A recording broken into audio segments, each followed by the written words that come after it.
Hello friends, வணக்கம். இன்னைக்கு நம்ம என்ன பார்க்க போறோம்னா, டிஎன்பிசி வந்து ஒரு அப்டேட் கொடுத்துருக்காங்க. அதாவது டிஎன்பிசி அப்ளிகேஷன் கரெக்ஷன் பண்ணிக்கலாம். எடிட் ஆப்ஷன் ஓப்பன் ஆயிருக்கு நமக்கு. அதனோட பேஜ் தான் இது. 4/3/2024 அதுல இருந்து 6/3/2024 வரைக்கும் கொடுத்துருக்காங்க. டைம் பார்த்தீங்கன்னா இல்லை 11 மணி 59 PM வரைக்கும் கொடுத்துருக்காங்க. அதை எப்படி கரெக்ஷன் பண்றது போய் வெப்சைட்ல உள்ள போய் பார்க்கலாம். வாங்க போகலாம். க்ரோம் ஓப்பன் பண்ணிங்கன்னா உங்களுக்கு இது மாதிரி தான் இருக்கும். TNPSC portal. இதில் வந்துட்டு அப்ளை ஆன்லைன் கொடுங்க. கொடுத்தீங்கன்னா இது மாதிரி எக்ஸ்டர்னல் டேப் ஒன்று ஓப்பன் பண்ண கேட்குது.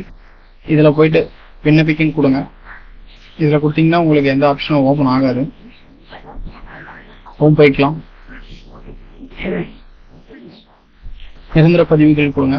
இதில் ஏற்கனவே விண்ணப்பித்தோர் அது இருக்கும். அதில் போயிட்டு நம்ம யூசர் நேம் பாஸ்வேர்டு கொடுத்தீங்கன்னா உங்களுக்கு உங்களோட ஐடி ஓப்பன் ஆயிரும். யூசர் நேம் பாஸ்வேர்டு போட்டுக்கலாம்.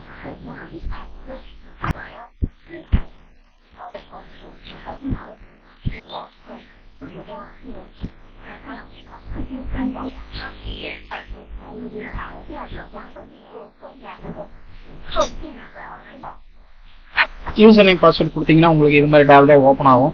இதில் போயிட்டு எடிட் ப்ரொஃபைல் இருக்கு, இதை கொடுங்க. இதை கொடுத்தீங்கன்னா உங்களுக்கு இது மாதிரி எல்லாம் டீட்டெயில்ஸ் காமிக்கும். உங்களுடைய ஃபோன் நம்பரு, பர்த் டீட்டெயில்ஸ், உங்களுடைய ஊர், இது எல்லாமே இருக்கும். உங்களுடைய நேம் அண்ட் புகைப்படம், அதுக்கடுத்தது கம்யூனிட்டி சர்டிஃபிகேட்ஸ், இது மாதிரி எந்த கரெக்ஷன் ஒர்க் இருந்தாலும் இதில் கொடுத்து பண்ணிக்கலாம்.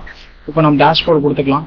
டேஷ்போர்டில் கொடுத்தீங்கன்னா கரண்ட் அப்ளிகேஷன் இருக்கு. கரண்ட் அப்ளிகேஷன் கொடுத்தீங்கன்னா இது மாதிரி இருக்கும். உங்களுக்கு ஸ்க்ரோல் பண்ணீங்கன்னா நீங்கள் லாஸ்ட்டாக அப்ளை பண்ண அப்ளிகேஷன் டீட்டெயில்ஸ் எல்லாமே காமிக்கும். இது எல்லாமே நம்ம ரீசெண்டாக அப்ளை பண்ணது. இப்போ கடைசியாக பார்த்தீங்கன்னா உங்களுக்கு இந்த குரூப் 4 2024 அப்ளிகேஷனோட எடிட் ஆப்ஷன் இந்த இடத்துல காமிக்கிறது பாருங்க. இதில் எடிட்னு கொடுத்துருங்க. இதை கிளிக் பண்ணி உள்ளே போய்க்கலாம். உள்ளே போனது நமக்கு இது மாதிரி தான் ஒரு டேப் ஓப்பன் ஆகும். இதில் என்ன கொடுத்துருக்காங்கன்னா பெயர், பிறந்த தேதி, பாலினம், வகுப்பு, கல்வி சான்றிதழ், முகவரி, அலைபேசி எண், மின்னஞ்சல், இது மாதிரி எல்லாமே நம்ம கரெக்ஷன் பண்ணிக்கலாம்னு சொல்லியிருக்காங்க. ஃபர்ஸ்ட் இது மாதிரி கீழே உறுதிமொழி கொடுத்துருக்காங்க. இந்த செக் பாக்ஸ் நம்ம கிளிக் பண்ணிக்கலாம்.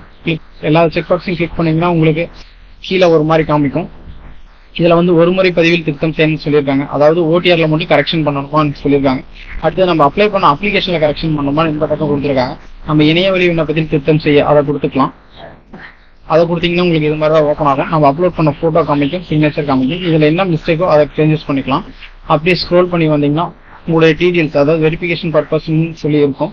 அது உங்களுடைய நேமு, டேட் ஆஃப் பர்த், கம்யூனிட்டிக்கு இது எல்லாத்தையுமே ஃபில் பண்ணணும். ஃபில் பண்ணிட்டு சேவ் நெக்ஸ்ட் கொடுங்க. ஃபர்ஸ்ட் ஃபில் பண்ணிக்கலாம்.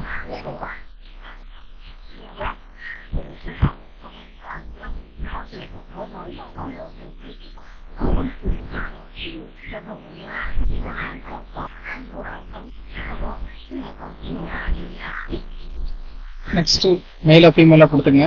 அதுக்கடுத்து கம்யூனிட்டி கொடுத்துக்குங்க. அதுக்கடுத்து மொபைல் நம்பர் கொடுங்க. அதுக்கப்புறம் மின்னஞ்சல் கொடுத்துக்குங்க.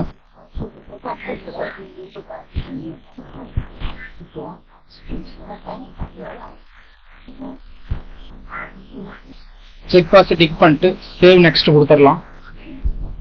சேவ் நெக்ஸ்ட் கொடுத்தீங்கன்னா உங்களுடைய அட்ரஸ் காமிக்கும். இதில் ஏதாவது மிஸ்டேக்னா ஓடிஆர்ல போயிட்டு நம்ம எடிட் பண்ணி இந்த இடத்துல எடிட் ஓடிஆர் இருக்கு. இதில் எடிட் கொடுத்து நம்ம கரெக்ஷன் பண்ணிக்கலாம். அப்படி இல்லாத பட்சத்தில் நம்ம செக் பாக்ஸ் கிளிக் பண்ணிட்டு சேவ் கண்டினியூ கொடுத்துடலாம்.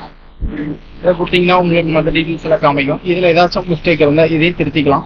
இப்போ நமக்கு அதில் எந்த கரெக்ஷனும் இல்லை. அதனால நம்ம செக் பாக்ஸ் கொடுத்து சேவ் கண்டினியூ கொடுத்துக்கலாம். அதுக்கடுத்து பார்த்தீங்கன்னா உங்களுக்கு இது மாதிரி காமிக்கும். இதில் ஏதாச்சும் மிஸ்டேக் பண்ணியிருந்தீங்கன்னா அதையும் கரெக்ஷன் பண்ணிட்டு சேவ் நெக்ஸ்ட் கொடுத்துக்குங்க. அடுத்தது பார்த்தீங்கன்னா உங்களுக்கு போஸ்ட் காமிக்கும். நம்ம ஆல் போஸ்ட் தான் கொடுத்துருக்கோம். அப்படி நீங்கள் என்ன போஸ்ட்டுக்கு அப்ளை பண்ணிருக்கீங்களோ அந்த போஸ்ட்டு கரெக்டாக இருக்கான்னு செக் பண்ணி பார்த்துட்டு கொடுத்துருக்குங்க.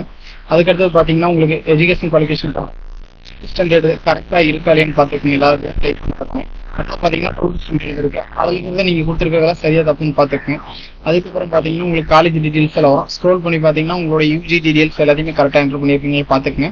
தவறாக இருக்கும் பட்சத்தில் அதை கரெக்ஷன் பண்ணிக்கங்க. அதுக்கப்புறம் பார்த்தீங்கன்னா உங்களுக்கு டைப் ரைட்டிங் இது மாதிரிலாம் கேட்கும். நீங்கள் முடிச்சிருந்தீங்கன்னா அதெல்லாமே கொடுத்துக்கலாம். இதில் ஏதாவது மிஸ்டேக் பண்ணியிருந்தீங்கன்னா இந்த டேப்லேயே எல்லாம் கரெக்ஷன் பண்ணிக்கங்க. அது கீழே பார்த்தீங்கன்னா ஸ்க்ரோல் பண்ணிக்கிட்டே வந்தீங்கன்னா உங்களுக்கு செக் பாக்ஸ் காமிக்கும். செக் பாக்ஸில் போயிட்டு சேவ் கண்டினியூ கொடுத்துருங்க. அதுக்கப்புறம் பார்த்தீங்கன்னா பிஎஸ்டி பேஜ் ஓப்பன் ஆயிருக்கு. இதில் கரெக்ஷன் ஏதாச்சும் இருந்தால் கரெக்ஷன் பண்ணிட்டு நெக்ஸ்ட் சேவ் கொடுத்துக்கலாம். அதுக்கப்புறம் பார்த்தீங்கன்னா சென்ட்ரல் டீடைல்ஸ் கேட்குது. சென்ட்ரல் டீடைல்ஸ் ஏதாவது தப்பா அப்ளை பண்ணியிருந்தீங்கன்னா அதை கரெக்ஷன் பண்ணிக்கலாம். அந்த இடத்துல கரெக்ட் பண்ணிட்டு மேலும் இங்கிற இடத்துல செக் பாக்ஸ்ல டிக் கொடுத்துட்டு சேவ் கண்டினியூ கொடுத்துருங்க. அதுக்கப்புறம் பார்த்தீங்கன்னா எல்லாமே கரெக்டாக இருக்கு. இப்போ நம்ம சேவ் கண்டினியூ கொடுத்துடலாம். சேவ் கண்டினியூ கொடுத்தீங்கன்னா உங்களுக்கு ஃபைனலாக அப்ளிகேஷன் இப்படி தான் காமிக்கும். கரெக்ஷன் ஆனதெல்லாம் கரெக்டாகி வந்திருக்கும். ஸ்க்ரோல் பண்ணி பார்த்துட்டு செக் பாக்ஸ் இருக்கும், அது எல்லாத்தையுமே நம்ம செக் பண்ணி செக் பாக்ஸ் இருக்கும், அது எல்லாமே நம்ம டிக் பண்ணிட்டு சப்மிட் கொடுத்துக்கலாம்.